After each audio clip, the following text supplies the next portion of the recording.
here we go. So, Dan. Hello. Welcome to the podcast. Do you mind turning the mic up slightly, as in yes. the position? There we go. Just pointing towards you. That'll keep it nice and clear. Okay. So, welcome to the Martin Talk Show. We're here at Horrific. However, you're not necessarily here for the film festival, are you? We met outside. Yes. In the Romford shopping centre. Tell me a little bit about what it is you're doing here. Yes. Well, first of all, I must say your voice over the mic, you've got a great voice for radio. It's really good. Your voice is inside the headphones. Do you know sounds what? Great. It's really, really strange. You know, you've got a great face for TV, so you're not just that that thing where they say, he's got a great face for radio. Not a bad face either. This is really weird. So recently I was having one of those little moments where you ever doubt yourself, and you ever think like, Am I any good at this? Am I doing the right thing? Yeah, like imposter syndrome. I get that all the time. Yeah, so I had that like 3 or 4 days ago. Yeah. And I met up with an old friend on the podcast, and it was on that day he's a musician. I was listening to his music, and that thought just came into my head. My voice sounds terrible, and I'm probably no good at this. What am I doing? 300 plus episodes in, and then he said what you said to me now. Did he? He reaffirmed it as well. Mate, that it's okay. And great voice. And then we've started here, and you're like, yeah, great voice. And I'm like, yeah, especially because the sound in these headphones is wonderful, and it just even accentuates the subtle tones of your voice even better. So oh, well, Dan, I'm not flirting. If you are, it's working, mate. There you go. But you can pay me later for 50 quid or whatever. I told him to say that. He didn't. So yeah. Anyway, sorry to digress. So that was a beautiful digression, though. Like one of my favourites so far. Oh, well, that's very appreciated. You deserve it. So I run a business, a charitable organisation, which is CIC. Which stands for Community Interest Company. We are looking to move more towards being a charitable entity in the future, so an actual charity. So CIC is somewhere between a charity and an actual company. We're moving more towards the charity side of things in the near future. But what that means is we're a company that is very focused on the community, and we're all about social inclusion, which is our main thing. But at the crux of that is the focus is on tabletop gaming. So we're a board games club essentially, but we play everything tabletop related. For anyone that knows, there's probably 4 major genres of games in existence. So you've got like board games, TCGs, which stand for trading card games such as Pokemon, Magic the Gathering, Yu-Gi-Oh are some of the most famous ones, and then you've got war games like Warhammer. And then you've got RPGs, which stands for role-playing games, the most famous of them being Dungeons and Dragons. So there are 4 main types of games that people play at our club. But what makes us quite unique against other sort of board game cafes in London or Essex or anywhere really is that we are so community-focused. So we have all walks of life come in, every walk of life, hence the social inclusion thing that I mentioned. So we have a very large presence of neurodivergent people, so autistic people, ADHD, and people that identify as being on the spectrum somewhere. We also have a very, very large degree of LGBTQ, and these sort of demographics find that for the most part the typical social outlets that you might find like pubs and clubs and even other clubs of some sort don't work for them. They're not they don't feel they have a safe space for them. And why do you think a game playing club then is different then? What's the appeal here? The game thing is the sort of, I say it's like the focal point, but it's a focal point that lends itself to the social thing around that focal point. It's a hard way to explain it. Not exactly the most eloquent way I've explained it, but so take somebody with autism, for example. They might struggle in a so-called standard social situation, but with the game as a focal point, they don't feel as pressured to have to socialise, have to come up with the small talk, the small talk, the general banter, all of this, so they can feel much more comfortable because everybody is primarily focused on the game. The socialising is not a secondary aspect, but it is not it's just as important as Yes. the game. However, when I just visited the game, I was going to call it the game centre. What do you call your club? Well, we call ourselves a club, really. So yeah, because your club. What's your club's name? Dicing with Life. So we're called Dicing with Life. As opposed to Dicing with Death. Yeah, we obviously try to. It's obviously a play on words, but it's about just enhancing people's lives through gamification, if there was such a word we could use. I for one, myself, my background is all my life I've loved tabletop games, particularly board games. I love board games. I've played as much as I can with friends all my life, but to find like an actual whole like a building full of people that enjoy the same thing is extremely special for me. And that community buzz down there, when I went down there, you say you've got neurodivergent people in the group, but it didn't seem anything.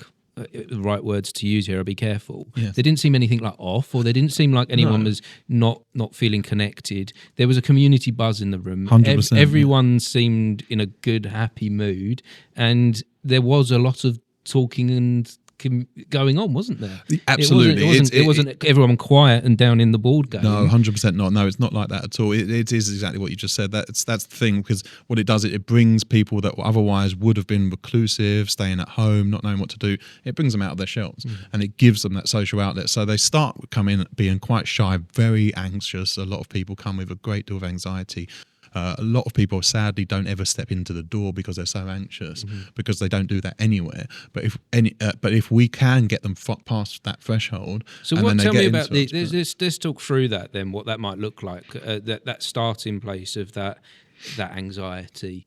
Because I've experienced anxiety of joining something new, a new club. I remember that a lot when I was young. Yes. I'm going back to when my mum forced me to go to Air Cadets. Yes. I went to Army Cadets, so I know that feeling. Yeah, and I did not want to go. No. I thought it would be the worst thing that could possibly happen to me, because I came up with all these stories and scenarios in my head.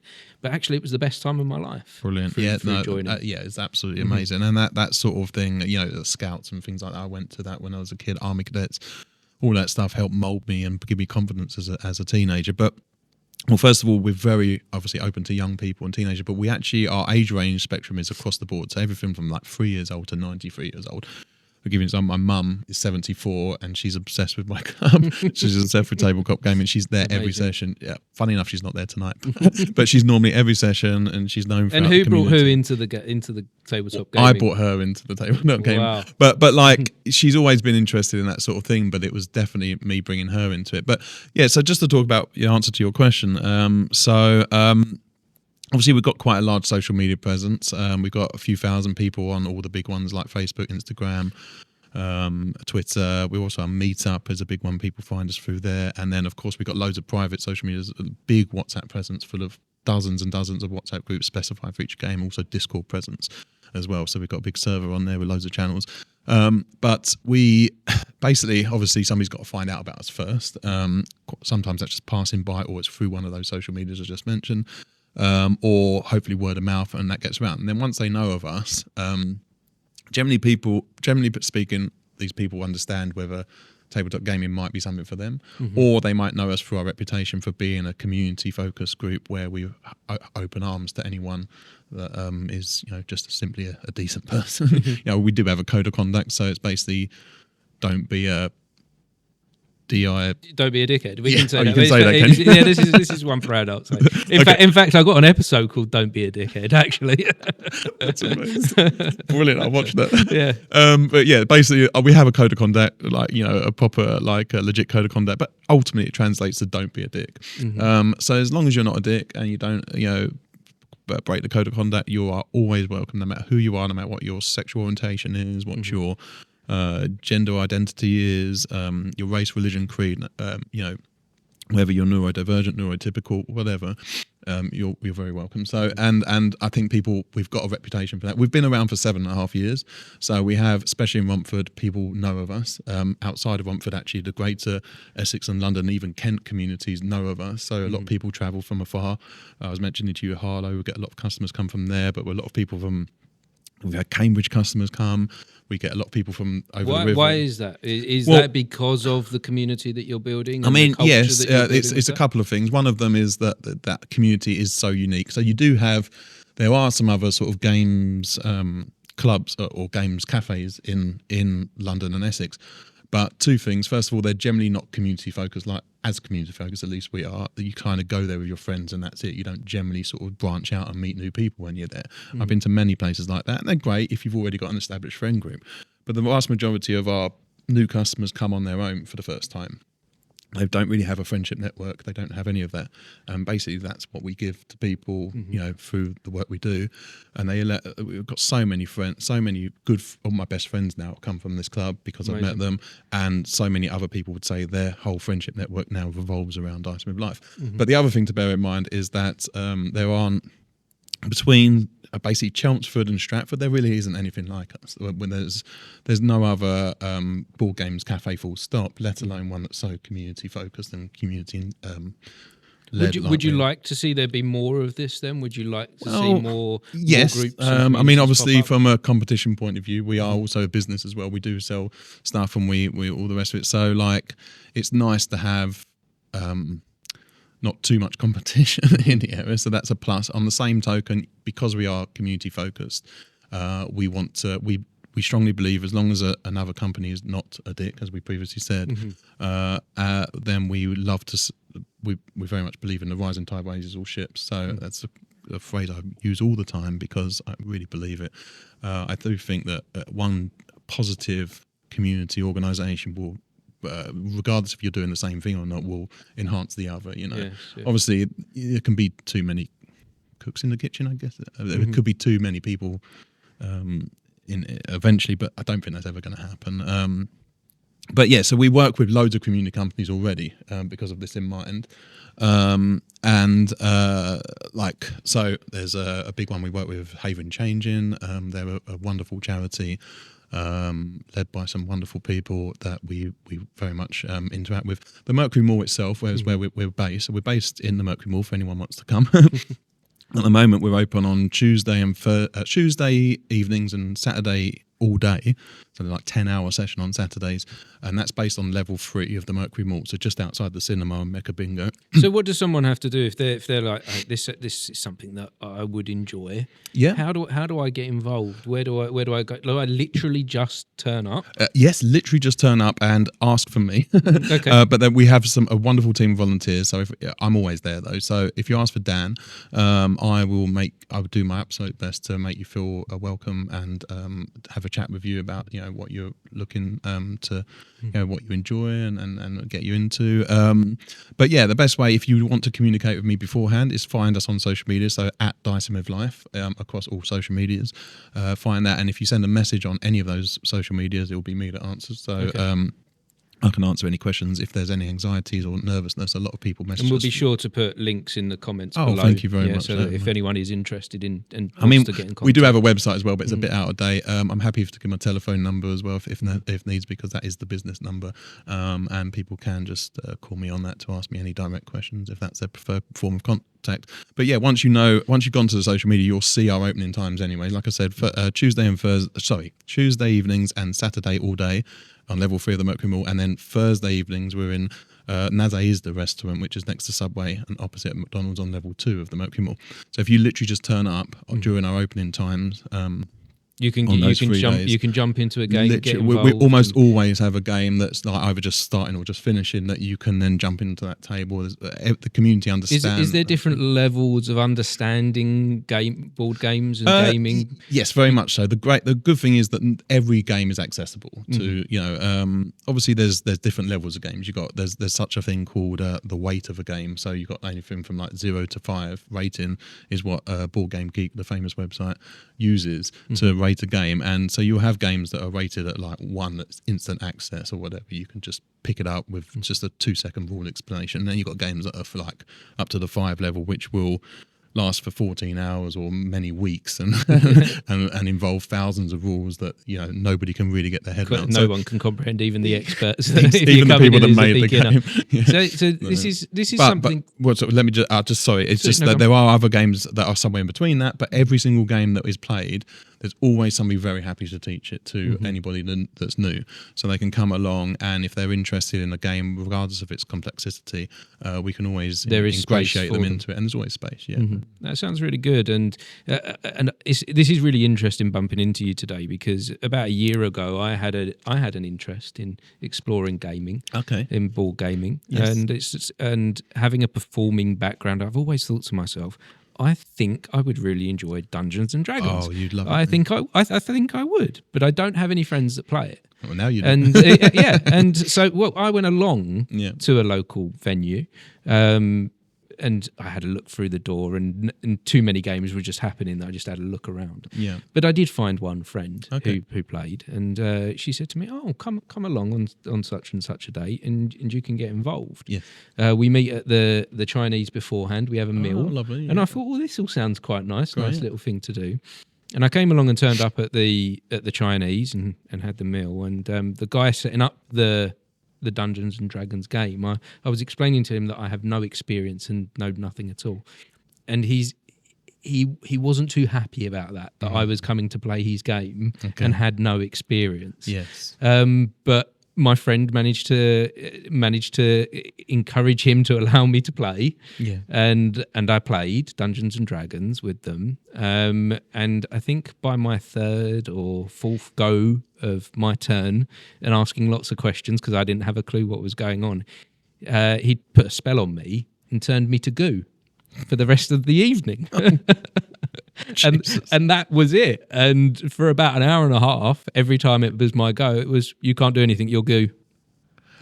That's you've been turned into goo for the game. See, that's the sort of thing you just don't want in the community, because that's the sort of thing that will put somebody off for life. Well, I haven't wanted to explore it any further since, because I was like, there's clearly a community there that you have to be advanced level to get involved. That's. But how do you get to advanced level? What exactly? You have to start somewhere. That's it's a real shame that's your experience. But so we have in our club, obviously we have hundreds of club members. So to give you an example, on average we generally get about 100 people on Saturday all playing games at the same time. Well, 80 to 100, something like that. Sometimes over though. Now these are quite eclectic bunch of people from different levels of. But some are closed groups, others are open. But I know which ones are closed and open. I know which ones will be happy to take somebody brand new and fresh, and will literally, I call it hand-holding, hold their hand the whole way through and teach you the game until you get to a higher level where you become more independent and you can help, do that. And we've got lots of club members like that. In fact, most of them are like that, really.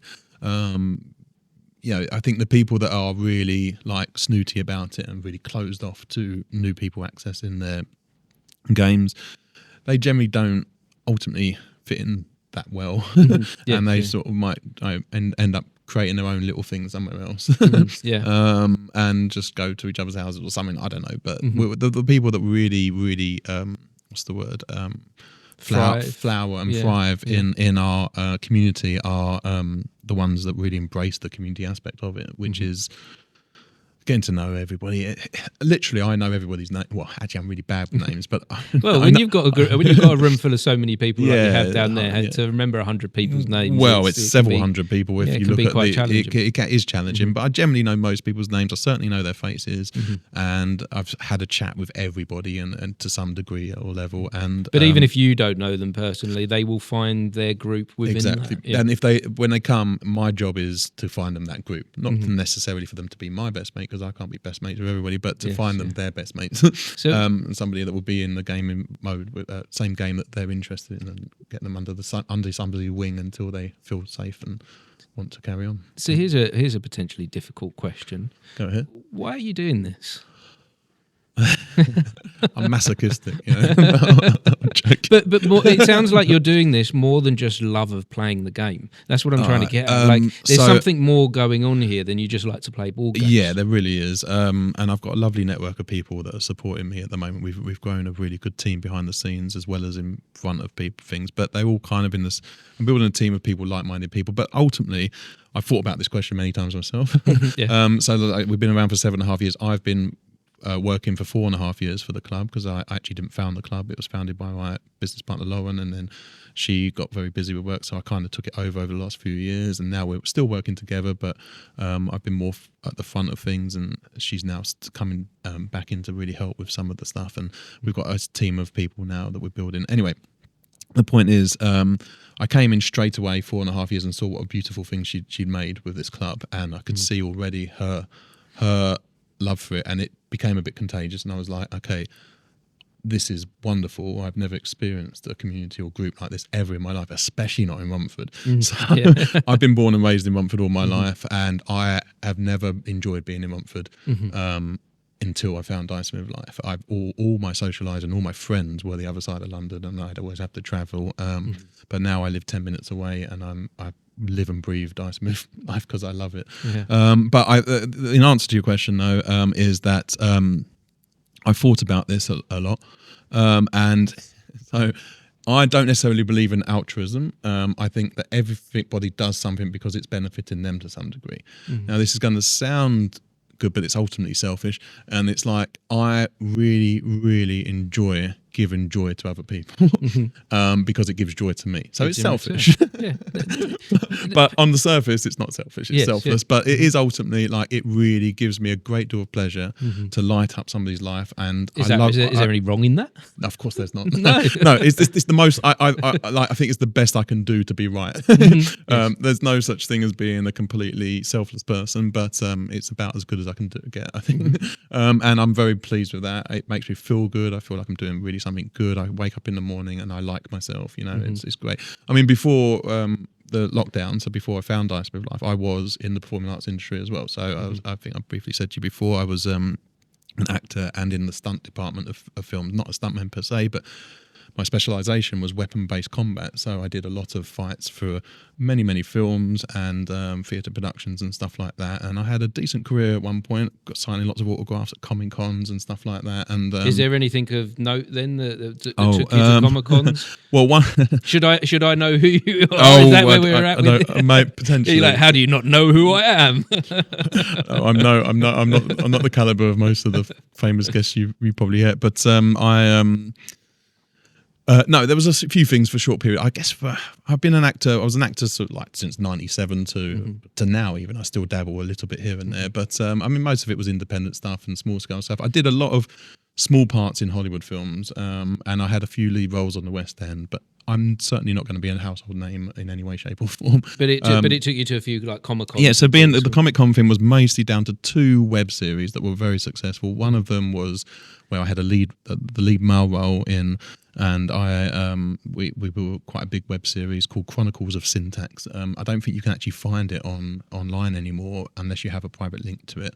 But we were part of this. Warwick Davis created this YouTube channel called The Multiverse, or network of channels called The Multiverse, and it was headed by him, and we were part of one of the first shows that came onto that, and it was a sci-fi sort of dystopian type series with a very sort of Buffy the Vampire / Doctor Who type feel to it, and we just garnered a huge fan base, like tens of thousands of people across the world that loved us. So yeah, I was at Comic Con for 6 different times. I was a special guest over about sort of 2013, 2015, 16, that sort of period. And I signed loads of autographs. Nice, yeah. I had teenagers crying when they met me and things like this, which was all a bit. It was beautiful though. It was like that sort of real love feeling for like something you did that clearly like meant a hell of a lot to somebody. So that was probably the highlight of my career in quotation marks. And for an audience perspective, but what about for yourself personally? You say you've done some theatre work as well. Some theatre work. Was there anything personally that, there's things that I look back on in my acting career and I'm like, that was the highlight. It was just a small play that I did at a community theatre. And that meant the world to me. Yeah. I mean, Chronicles of Syntax was probably the one because I co-produced it as well, and I put a huge amount of time into that production over several years. So I guess that was probably the one that really, really was the highlight. But theatre productions, I did as a couple of productions. I did a production at Hampstead Theatre. Actually, I had 2 productions at Hampstead Theatre, and I did Bloomsbury Theatre. They were both quite highlights.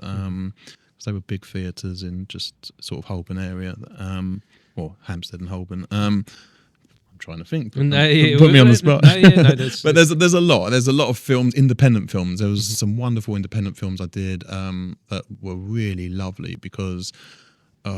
Just really lovely experiences. I did a wonderful show in 2008 Edinburgh Fringe called Plague the Musical, which was a lot of fun. I played the Pied Piper and the Beggar Lord, so I played these two characters that were vastly different. Got some lovely reviews for that. That was definitely a highlight. So what was the Edinburgh Fringe is somewhere I went. I went to the Edinburgh Fringe last year with the podcast. Oh, brilliant! Never went there as an actor. Okay, yeah. Because I kind of feel like the acting is behind me now. I feel like that was a tool to get me to where I am now. If that makes any sense. Yeah. I wouldn't be doing this now if it wasn't. Well, that's exactly the same with me. It's exactly the same path I've had because I started to not hate it, but like started to sort of be disenchanted by the industry. Yes, that's basically where I was. And then I found that door was starting to close and this one opened and it's changed everything. I'm happier now than I've ever been. So, I wonder then, as someone else that's gone through similar things, when I think back to when I was coming to the end of pursuing acting, I gave it a good go for about 20 years. Yeah. And for that 20 years, I was like, right, I'm an actor. This is what I'm going to do. Yeah. And that's exactly my mindset. 100%. I did all these other things to bring an income in, and because I had a family and I needed to support them, so I did other like normal jobs, but I was always an actor first, and that would always be the thing that I was going to pursue for the rest of my life. But I really started to not like the industry, particularly the film industry. I wasn't enjoying it, and I wasn't enjoying putting my life into other people's hands. Thing of always... It's like we're twins. That thing of always auditioning, I know that's part of the process. Yeah, I hate it. But it's basically you're going to someone else, am I good enough for you today? Yeah, exactly. And even when you put your heart and soul into it and you're not good enough still, it was like, I've done this for 20 years and I just simply can't live a life of that. Yeah. Anymore. 100%. I couldn't empathise more. And at the moment of letting go, and at the moment of going, it doesn't matter. Yeah, I experienced that something new will come. Yes, I had a moment of pause, and I had a bit of time in my life where I had sort of 6 to 9 months of like, what the hell am I going to do? But the more I let go of that. I found this. Yeah. Well, I found podcasting. It's literally like the same journey almost. It really But you is. didn't find podcasting. No, you found gaming. I found gaming. Well, I've always been a gamer, but you found yourself running gaming and facilitate it for other people to enjoy that same joy that I've always got from it, which, as I say, it just gives me so much joy. But then on top of that, it isn't just a normal games cafe or club or shop like a lot of the other places that you would normally associate with are. We had this whole thing that Lauren, as I say, came from a council background. So she's got has worked on Haven Council and other councils for all of her life. Her job is getting funding for companies like us and stuff like that. Although we need to get a bit more funding ourselves, but she's great at that. And anyway, her whole mindset of being so community focused, just as I said to you, was contagious, and it became an eye opener for me. Like, oh my God, I've always wanted to do more for the world this is a tiny little drop in the ocean compared to what needs to be done. But those for the world, tiny little drops have massive ripple effects. Well, I hope so, and that's and we put out a survey recently for our club members, and we've got dozens of responses now, like 70, 80 responses. I'm still going to try and get a few hundred more from, but. It's absolutely, you read some of these and it can bring a tear to your eye, because it's just like you see the impact that this little institution that we've built here does for people. It just has changed so many lives. And I was talking on another webinar the other day. There was about 100 people and within like the community that have like either got their own business, like charities or community companies. And I was talking to them for about 10 minutes, and prior to me talking, there was a few other 10-minute slots of people talking, and some of them were like, one of the big ones was like suicide prevention and stuff like that, and I was like, and I got the imposter syndrome at that point. I was just like, whoa. But then I talked to some people about it, and they were like, no, you definitely are part of this, and that what you do, and literally it's written on paper, it's written on these servers. How many people said probably would have committed suicide by now if I'd not found Dice in life. So indirectly or even directly, however you want to look at it, we have participated in something, saving lives. Wow. Yeah. Well, no, Sounds a bit much. No, but it's not. This is the type of things that life is about. Well, it's about finding your community. It's about Yeah. finding the things that bring you joy. And if gaming is the thing that brings joy to people, Well, it's one of those things as well that is people that just literally have never heard of like the hobby, like gaming hobby. They don't realize how massive it is. So it's literally like there's 4,000 board games alone a year manufactured because it's a multi-billion-pound industry. The hobbyists in board games are just through the roof at the moment. It's never been bigger. So I'd imagine it's going to be just getting bigger and bigger and bigger. And that where I don't know, communities have finally realised that nerds and geeks are cool, and we should embrace it. Well, tell me a little bit about Romford then, where we are, and how they seem to, from what I'm seeing at a small little snapshot, they seem to have embraced you here. They seem you've got that cafe restaurant downstairs that you're in playing all these games. It's full up. Yes, yeah. Would it necessarily be full up without you? Probably not this evening. Well, before I carry on, but remember me to go back to some of the acting stuff we were talking about. Okay, there's a few other things. There's a few points I was going to make on that. But yes, I'll carry on. So with that, I don't ever think of myself as unique. I think there's plenty of people, if they have the same passion, would be able to do the job just as well as I can. And I've seen that with other community organisations in the borough, just this borough, let alone outside. But I do have a unique disposition. Position? I have the wrong word. Anyway, I have a unique. I know what you mean. You know what I'm saying. I have something unique, semi-unique, I guess. Nothing's unique, but like whereas I absolutely love and am passionate about tabletop gaming, but also passionate about giving joy to people, like I said, or like enhancing people's I like to build people up. I see too many people that seem to enjoy tearing people down, and I love it. Gives me so much pleasure to build people up. So those combination of things work really well for me, being the leader of this organisation at the moment.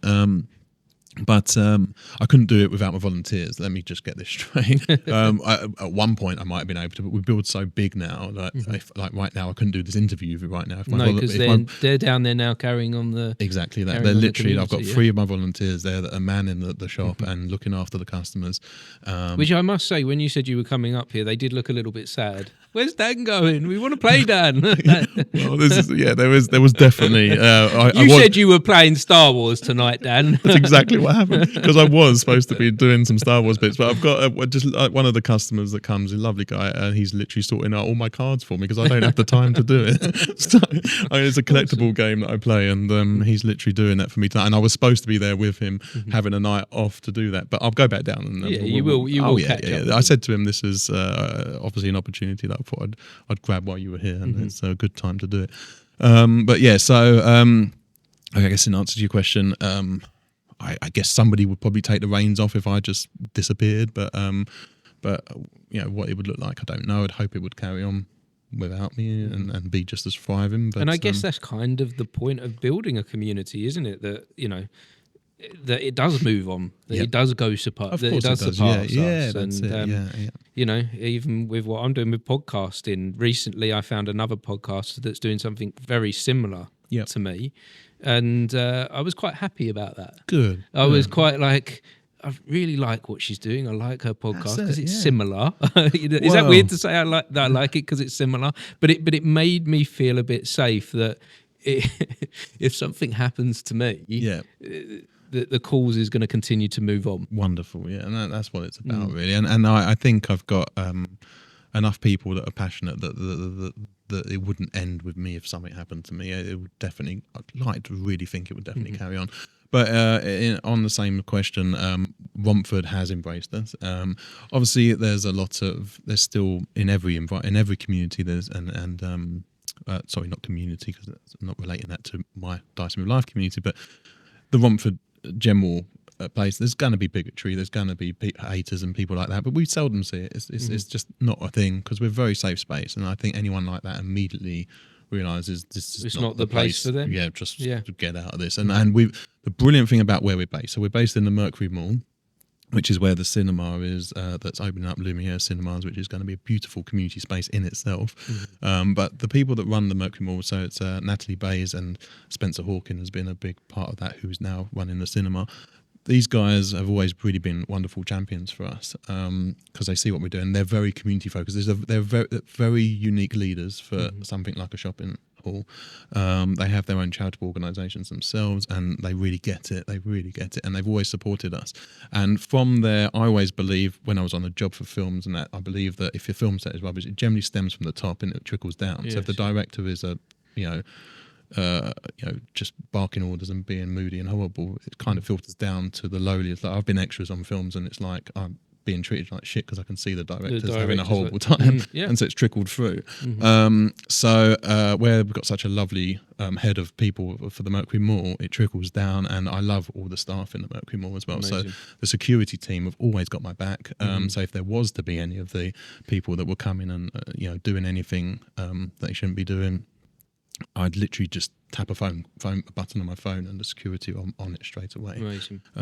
They've had to throw 1 or 2 people out over the years because they were being very disruptive. But generally speaking, it's such a safe space, and that doesn't happen. But so that's that. And then obviously, I know everybody from the cleaning team, everybody from the top to the bottom. You need that support network around you, don't you? At many different levels for so a I feel community so happy like and this to safe thrive. here. Yeah, exactly. So it's always been like home away from home being here, because not just my club itself but the entire building. I know most of the shop owners and shopkeepers and all sorts, so it's become just an actual community, and I never believed that ever in the remotest wildest dreams that I'd find that in Romford. I always dreamed of having it. I thought I'd have to move into the middle of the countryside to a small village or something where everybody kind of knows each other's name, but never believed it would happen in quite a large town that Romford is, and one that I brought up all my life and never seen much good in it. But now I see those people can be there. They're there. They're all there. There's good people everywhere, just like there's bad people everywhere. But it's just finding them, and I've found them with Dice in my life. And I like to think by me continuing to work, I'm getting other people to find us and each other. So. Yeah, I think one of the difficulties that we have in this world is I think that the bad people tend to be louder. Yes, 100%. And so they're more obvious to see and easier to find. Yeah. But through my experience of life, and particularly since doing this podcast, I've found so many good people are out there. Good. That's nice. And it's really encouraged me to move forward with what I'm doing, with the amount of good people that I've come across. That's exactly how I feel, because I need to find out more about what your podcast does, and use my words, probably podcast does.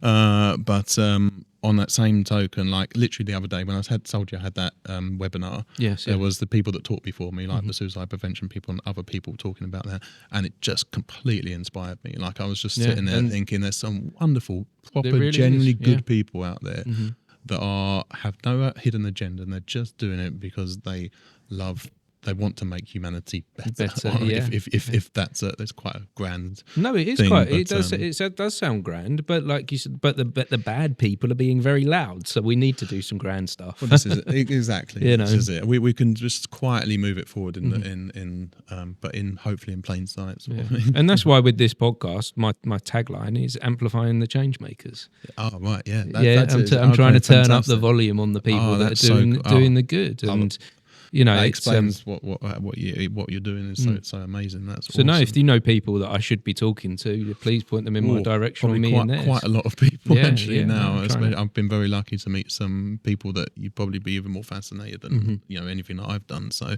they're just some wonderful people. We'll talk after this, and I can give you some ideas and names. I'd very much appreciate that. I'm trying to expand this as wide as I can through these good people and share what amazing. they're doing. Absolutely amazing. I mean, most of the people I've got are Havering based, to be fair, but this podcast over the last 18 months taken me to the Edinburgh Fringe Festival. Of course, it's brought me to Romford, so I'm from Harlow. Brought me to Romford. It takes me to. I've got a location in London which supports me doing. So a few years ago, I would have said I was sorry about it being to Romford, but now I quite love Romford because of your community. Well, not just Dice Room Live, like I said, it's the Mercury Mall and the cinema and the people. in this entire building that just Amazing. make it amazing. But yeah, so yeah, I mean, I guess going back to the thing I was going to say about Let's go back to the acting. Yes, let's go back to the acting. So the acting things you were saying, everything you said literally just hit a nail on the head for me. It's exactly the same for me. I basically I think I took a lot longer to get out of it than it sounds you did. It sounds you did it over the course of a year. You sort of transitioned. I think I was. Well, I tell you what actually happened was, so I was acting. I did 3 years at college, and I didn't go drama school. So it didn't quite appeal to me at the time, and the money. But I did 3 years in college, and I earned some good grades and stuff. And that finished about 2003, and then I was a full-time actor until 2020, basically. But it took lockdown to make you push me really to really change, because I'll tell you one of the best jobs I had, just going back to you asked me that question about what was the best jobs I had, it was at a place called the Medieval Banquet. Okay. So as I said to you, my big background, my extra skill, if you can say as an actor, my big string to my bow, so to speak, is being, I had a huge amount of training in stage and swing combat. So I did all the big courses around, taught by people from RADA and Central and et cetera, for teaching me how to fight with weapon-based combat and unarmed combat, but mainly sword work. But I found the Medieval Banquets in about 2008 or so, and I worked there for about 12, 13 years until it got shut down in 2020. So the Medieval Banquet was a big 500-seat venue underground in St Catherine's Dock next to Tower Bridge. It was this amazing theme place, and I was a knight there, so I got to sword fight every night.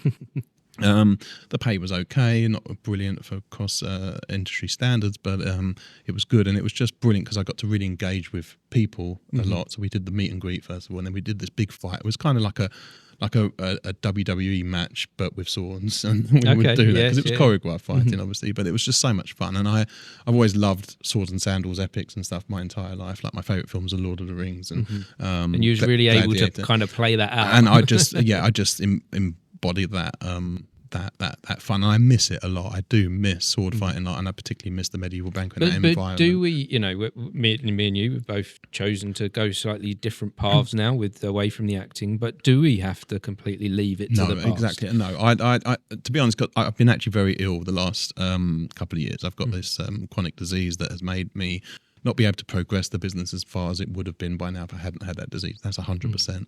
But I'm starting, hopefully, to come out the other side of that now. But for 3 years since my diagnosis, has been pretty rough.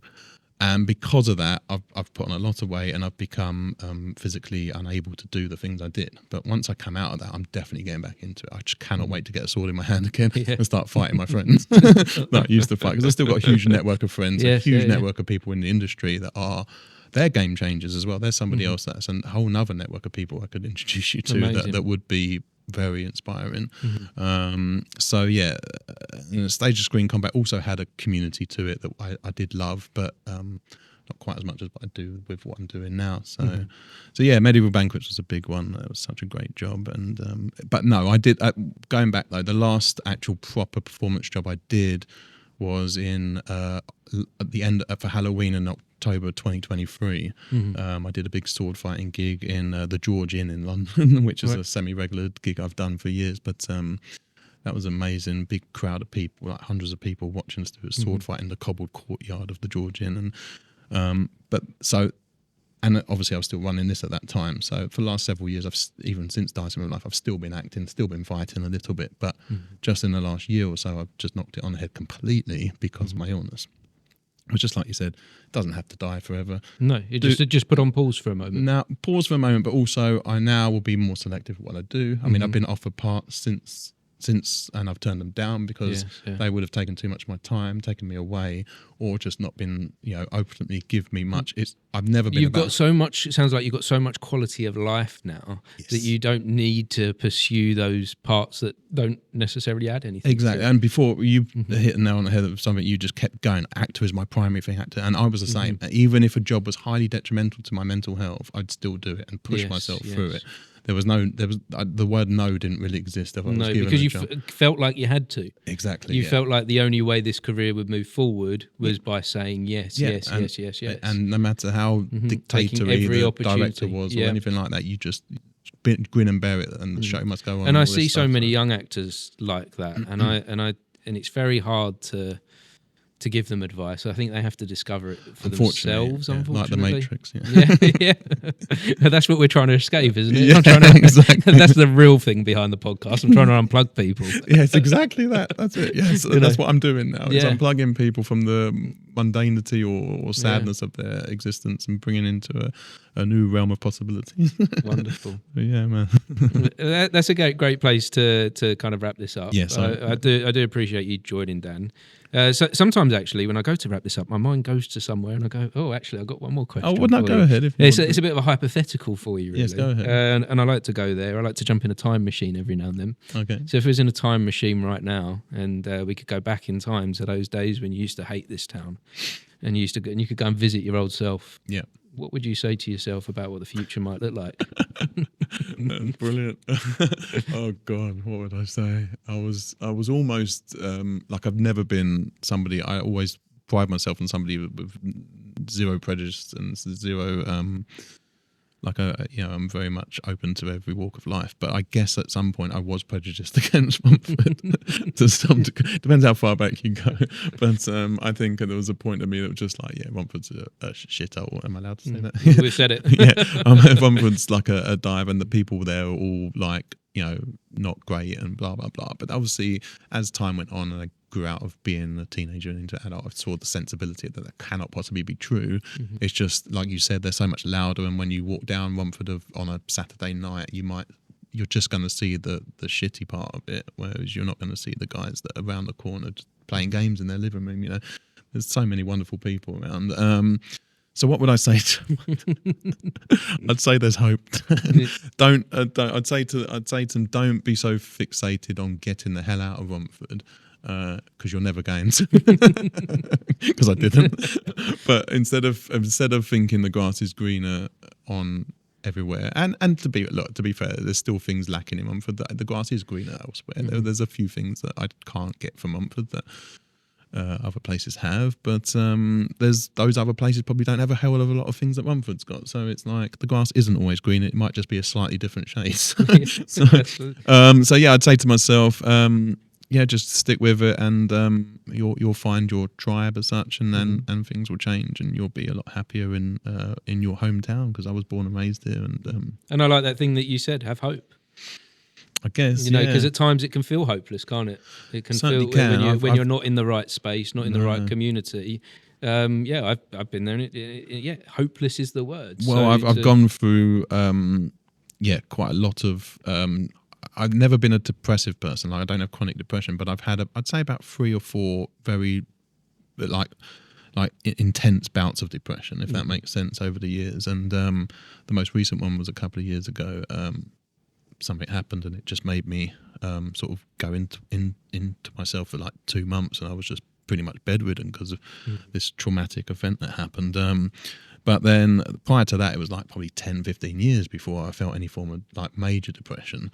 I've done a lot of self-work and self help stuff, and reading Eckhart Tolle and Muji. I don't know if you know these people and things on like The Power of Now. The Power Now was the book that changed my life. The Power Now, I read it in 2011, and it changed everything for me. I haven't read it for a long time, but I read it like 3 times. It's a book I recommend to a lot of people. I recommend it all the time, man. Not so much now, because a lot of the time I got a bit of backlash for it. People are like, shut up about that book. But there's a New Earth as well, which is his other book, which is equally as enlightening. But then there's the Muji. If you've not seen Muji on YouTube, Mooji, Muji. I think his channel was Mujiji, so another JI at the end. Anyway, he is like phenomenal, like the wisdom that man embodies, and oh God, he helped change my life just as much as Eckhart Tolle is.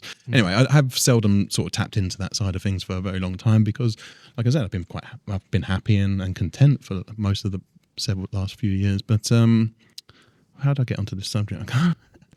We went in a time machine, didn't we? We did, yes. We were talking about hope. What I was saying is that the depressive, and that's exactly it. So I was saying about how these depressive episodes, there was very, very little light at the end of the tunnel when you're in that deep, thick depression. And sometimes it does, even though, I do believe that, most suffering is self-created. Sometimes it's impossible to get out of that without an outside influence and something. And the last time I was depressed, it was my mum. She's just one of my absolute she's just amazing. Amazing. She's helped me so much, both my mental and physical health over the years, and she stood by me, and she was the person that pulled me out of that. And without that help, it would have taken probably a lot longer and a bit more damage done. But then, that, as I say, that's kind of like the Dice With Life thing. Is hopefully that Dice With Life is kind of like my mum pulling me out. If somebody comes to Dice With Life, that pulls them out of their little isolated world, and they realise there's a whole other world to explore and learn and find new people. So yeah, I would say to myself, there's something better is going to happen.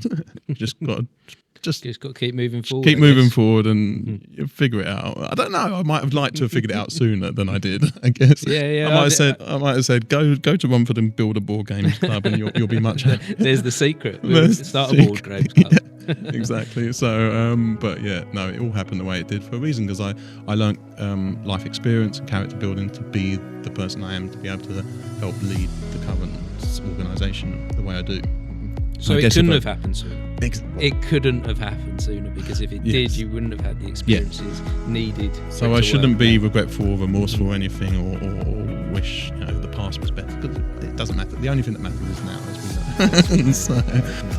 So and this now has been great. So this has been. Thank you, Dan. much. I really do appreciate you sharing. Yeah. And if anyone has been watching or listening, thank you for joining us for this conversation. Yeah, thank you all for listening. Most appreciate it. Thank you very much. Thank you. Cheers. Goodbye. Thank you. Goodbye.